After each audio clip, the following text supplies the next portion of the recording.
l'honorable Ngandi devait être là. Pourquoi? Puisque ça fait un bout de temps que dans le tout, il y avait un contentieux ici. Il y avait un problème en province où les ministres du gouvernement provincial devaient revenir comme ils veulent. Vous voyez, il y a des collègues qui ont été nommés ministres et après la chute du gouvernement par une motion de censure qui est intervenue le 15 avril 2020, donc 2021, cela a fait de sorte que tous les gouvernements, n'est-ce pas, soient déchirés. Et à ce niveau-là, les collègues, écoutant qu'il y avait les élections, ils voulaient forcer pour qu'ils reviennent ici. Il avait démissionné, après avoir démissionné, et sans écrire une lettre de réintégration, il voulait venir de force. Quand on l'avait empêché, il avait jugé qu'il allait à la cour d'appel de Kisangani, de la Tchoko ici. Il avait introduit une requête. Donc, une ordonnance était sortie dans RORA 025, si j'ai bonne mémoire. Et cette ordonnance, moi, je l'avais réfutée puisqu'elle était pleine d'irrégularités. Et j'étais obligé d'interjeter appel au niveau du Conseil d'État. Et au niveau du Conseil d'État, il y avait une audience, n'est-ce pas, c'était le 25 mai de l'année passée, où, n'est-ce pas, le Conseil d'État avait pris, n'est-ce pas, l'affaire à délibérer. On est tenté d'entendre quand est-ce que ça sera tranché. Mais il s'est fait que non, une ordonnance est sortie après le traitement du dossier au niveau du Conseil d'État, où on nous a notifié les dossiers à travers le Conseil d'État étaient jugés recevables et fondés. Alors, à ce stade-là, donc d'office, les députés que moi je dois considérer ici, l'honorable Ngandi, puisque d'abord pendant les élections, il avait le droit de voter. J'ai compris que non, même l'ordonnance qui était établie, n'est-ce pas, au premier degré, avait été pleine d'irrégularités. Alors, comme le Conseil d'État a délibéré et a sorti l'ordonnance, donc c'est lui qui a les pouvoirs de siéger, puisque jusque-là, il n'a jamais perdu ses qualités en tant que député. Il n'y a pas une séance de plénière où on avait invalidé son mandat. Donc, pour que l'autre puisse venir, on avait évité, n'est-ce pas, pour qu'il n'y ait pas trop de problèmes, il fallait entendre la décision des différentes cours. Donc, raison pour laquelle il y avait cette trêve, il y avait ce silence. On attendait que la Cour, le Conseil d'État se prononce.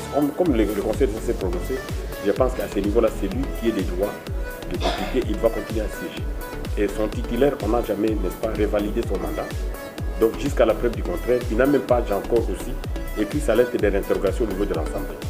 Donc, je sais que la décision de la justice est valable et c'est l'honorable Ngandi qui est de plein droit de député. Son mandat continue à courir. Merci, monsieur les journalistes. Vous avez vu déjà qu'il y a déjà à Kinshasa 10 mois. 10 mois à Kinshasa, ils n'ont pas battu. Parce que moi, Ngandi Likaka a un droit, a une qualité d'électeur. Alors, au niveau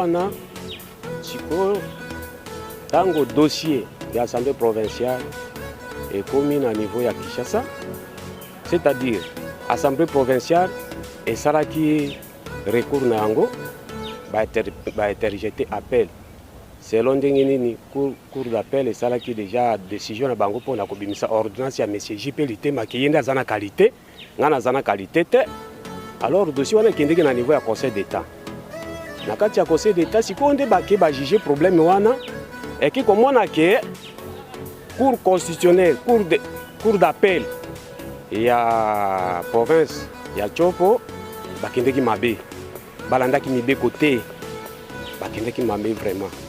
Nde ba symboli yango balobite kolanda mibeko ya mboka kolanda mibeko ya mboka kolanda constitution makambo oyo cour d'appel ya Kisangani ekati bakeli banda ya mobeko moto asengelaki ko voter na kati ya élection ba gouverneur vice gouverneur ezali Jean-Marie Ngandi Likaka parce qu'il y a zalaki validé na assemblée provinciale na assemblée plénière. Il y a quelqu'un qui a voté parce que l'Itema est un ministre provincial. Bongo, aux ont en assemblée, il y a une procédure. Alors, le a qui procédure. Le Conseil d'État a bouqué dossier wana, a bouqué ordonnance wana, il a lobby non jusqu'à présent. Jean-Marie Ngandi Likaka, il a zali député provincial.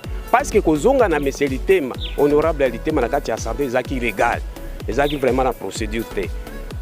Pour Nayango, ngana komi na commission na assemblée pour na kozwa déjà kola kozila alors basa la procédure c'est-à-dire l'itema asa la mikana denge zali alors assemblée provinciale basa la déjà procédure ya kurubalobi lokola nga qui validé na assemblée plénière esengeli mpe assemblée plénière baevalide ngai sikoyo nde litema azwa place asala yango taki nano basali procédure te jusqu'à présent ngai nazali kaka député provincial. Oui, monsieur le journaliste, otuni bien. Seni asalaki mosala na bien. Avant que tout le kana élection, Seni asalaki asengaki liste assemblée provinciale etindaki liste na Seni. Otinda bango liste na Seni, Seni amoni yango affiché yango pendant 48 heures. Réclamation ezalaki te, ata likambo moko elobamaki te. Alors, Seni asalaki mosala na ndenge ekoki.